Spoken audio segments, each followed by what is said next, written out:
Welcome to this new section of the Photography Masterclass. In this section, you're going to learn all about exposure, what it is, how to use your camera to properly expose, and even some advanced exposure concepts.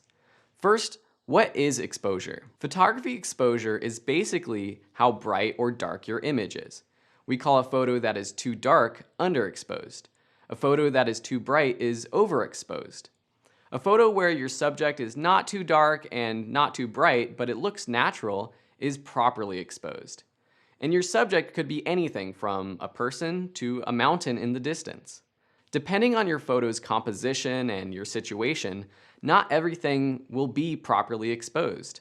Sometimes your background will be too bright, or sometimes one side of your photo will be too dark. The important thing we want you to remember with proper exposure is that it's partly up to you as the artist. You may want your photo to be a little dark or to be a little bright. That can create some interesting and creative shots. As a beginner, it's good to learn how to properly expose so that the viewer can easily see what's in your photo. Now, how do we change our camera settings to expose properly? This is done with a few key settings: aperture, shutter speed, and ISO. With most DSLR, mirrorless, and point-and-shoot cameras, and even mobile phones, you'll be able to adjust these settings manually. And that's what this course is all about: dropping auto and understanding how to photograph with your manual settings. Even if you use auto settings in the future, which is sometimes a good idea, knowing how your camera works is so important to understanding how to take great photos.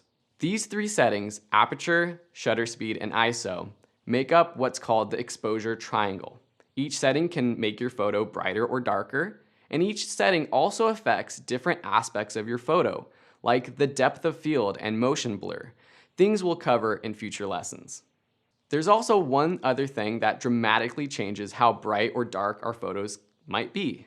Can you guess what that is? Lighting. Photographing in bright sunlight is a lot different than photographing a candlelit scene.